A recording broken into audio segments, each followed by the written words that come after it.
Halo teman-teman semua, perkenalkan nama saya Stefani dengan NIM 12250324245.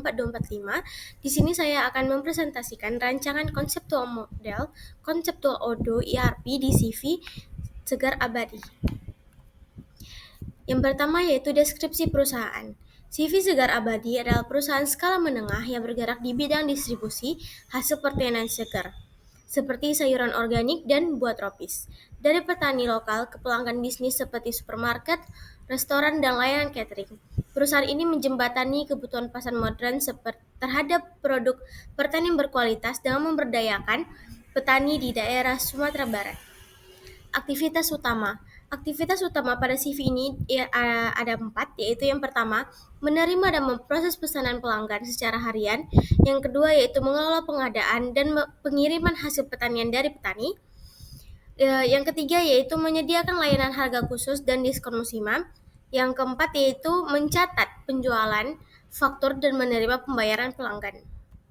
Yang ketiga yaitu analisis proses bisnis, penjualan, dan penagihan produk. Yang pertama, pelanggan memesan produk via telepon, WhatsApp, atau email. Yang kedua yaitu tim sales mencatat pesanan secara manual dalam file Excel. Yang ketiga yaitu data pesanan dikirim, lalu tim keuangan membuat faktur secara manual dalam Excel atau Word. Yang keempat yaitu faktur dikirim secara manual ke pelanggan via email. Ini adalah flowchart-nya.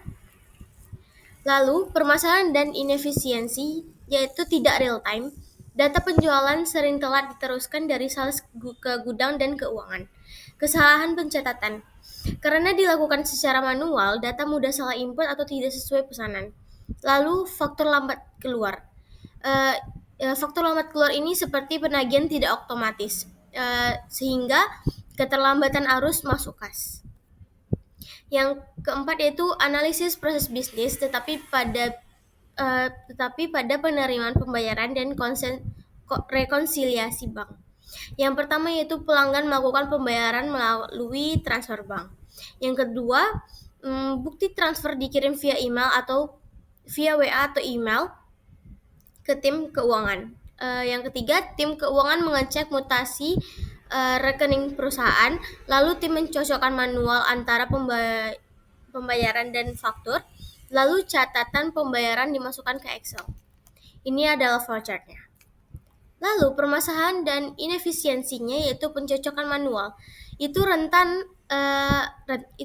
Pencocokan manual itu rentan karena salah satunya mencocokkan antara transfer dengan faktur. Lalu yang kedua tidak ada notifikasi otomatis. Keuangan tidak tahu jika ada yang belum bayar kecuali dicek satu persatu. Lalu laporan lambat. Karena proses manual, laporan keuangan tidak real time dan butuh waktu lama untuk disusun. Yang kelima, rancangan proses bisnis yang diperbaiki yaitu to be process. Yang pertama ini ada desain barunya pada proses penjualan dan penagihan order to cash. Ini adalah flowchart-nya. Lalu ini ada visualisasi proses pembayaran dan rekonsiliasi. Nah, integrasi modul sales dan accounting. Sales order itu secara otomatis memicu invoice di accounting. Invoice itu muncul di dashboard tim keuangan, lalu bisa langsung dikirimkan. Ketika pelanggan membayar, Odo cocokkan otomatis mutasi bank. Jadi jika fitur bank statement diaktifkan ya. Lalu cara to be mengatasi masalah as-is. Masalah as-isnya seperti pencatatan manual dan terpisah. Solusinya yaitu terpusat di Odo Sales dan Accounting.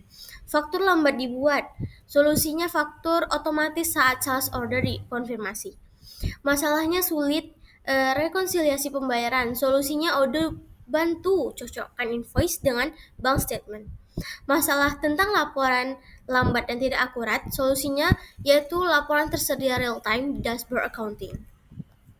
Ini adalah konfigurasi konseptual modul Odo. Pada modul Odo Sales, yang pertama yaitu manajemen produk. Produk seperti sayur organik dan buah tropis. Unit pengukurannya yaitu kilogram atau box. Harganya bisa berdasarkan daftar harga pelanggan atau price list. Yang kedua yaitu order to cash flow, yaitu buat quotation.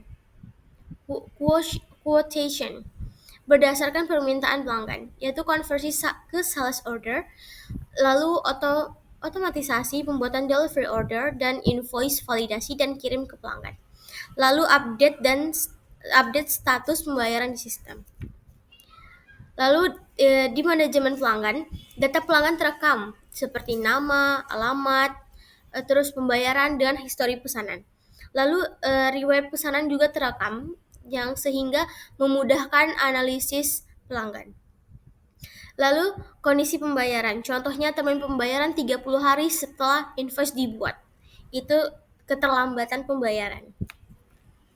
Lalu pada modul accounting, yang pertama ini ada struktur chart of accounts atau COA dasarnya. Jenis akunnya aset, contohnya seperti kas, piutang usaha, persediaan, bank, uang muka pembelian.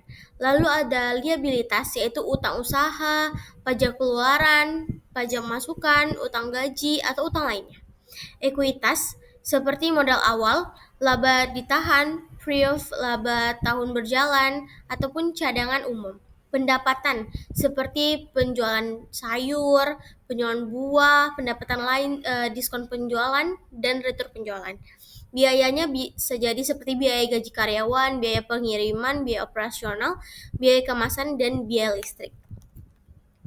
Lalu yang B ada pencatatan transaksi penjualan, seperti invoice otomatis tercatat sebagai journal entry, lalu sistem secara otomatis debit piutang yaitu kredit penjualan.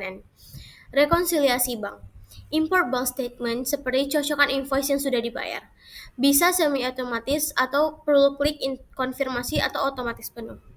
Laporan keuangan, profit dan loss, yaitu laba dan ruginya, menampilkan pendapatan versus biaya. Balance sheet, yaitu neraca, seperti aset, liabilitas, ekuitas, itu tampil secara real time. Bisa diakses kapan saja oleh manajemen. Lalu analisis manfaat, tantangan, dan rekomendasi. Yang A itu manfaat, yaitu peningkatan efisiensi operasional, proses penjualan dan penagihan otomatis. Waktu pemrosesan transaksi berkurang sehingga lebih kurang 50%. Integrasi data antar divisi. Data pelanggan, pesanan, invoice, dan pembayaran terhubung langsung sehingga meminimalkan duplikasi input. Akurasi laporan keuangan real time dengan rekonsiliasi bank otomatis dan pencatatan faktur digital. Laporan keuangan seperti laba rugi dan neraca dapat diakses kapan saja oleh manajemen. Lalu yaitu peningkatan arus kas. Pembuatan faktur otomatis mempercepat proses penagihan. Secara tidak langsung mempercepat pembayaran dari pelanggan. Yaitu yang terakhir visibilitas data pelanggan dan riwayat transaksi. Manajemen dapat meninjau riwayat pembelian tiap pelanggan secara instan dan membantu strategi pemasaran dan diskon loyalitas. Lalu ini ada tantangannya. Ya, tantangan yang pertama itu resistensi dari karyawan. Yaitu karyawan sudah terbiasa bekerja manual dan enggan belajar sistem baru. Bisa direkomendasikan yaitu adanya pelatihan rutin seperti onboarding serta tunjuk ERP champion di tiap divisi. Lalu yang kedua, data historis tidak tertata. Data pelanggan, faktur lama, atau stok tersimpan di berbagai file Excel. Rekomendasinya lakukan data cleansing dan migrasi secara bertahap dimulai dari transaksi baru. Yang ketiga yaitu kebutuhan kustomisasi tambahan. Beberapa proses CV segar abadi mungkin tidak 100% bisa ditangani model default Odoo. Rekomendasinya yaitu diskusikan kebutuhan spesifik dengan konsultan Odoo. Pertimbangkan custom modul ringan atau gunakan fitur Odoo Studio. Lalu rekomendasi. Setelah modul sales dan accounting berhasil ditetapkan, CV segar abadi disarankan untuk melanjutkan ke modul berikutnya yaitu inventory untuk memantau stok secara real time, terutama produk hasil panen yang cepat rusak. Lalu purchase untuk mengelola pembelian dari petani sehingga terintegrasi langsung dengan stok. Lalu CRM atau Customer Relationship Management untuk meningkatkan layanan pelanggan dan mengelola penawaran secara proaktif. Lalu HR dan payroll jika perlu untuk mengatur gaji dan kehadiran karyawan ke depannya. Baiklah, itu saja presentasi yang bisa saya sampaikan. Saya Stefani undur diri. Wassalamualaikum warahmatullahi wabarakatuh.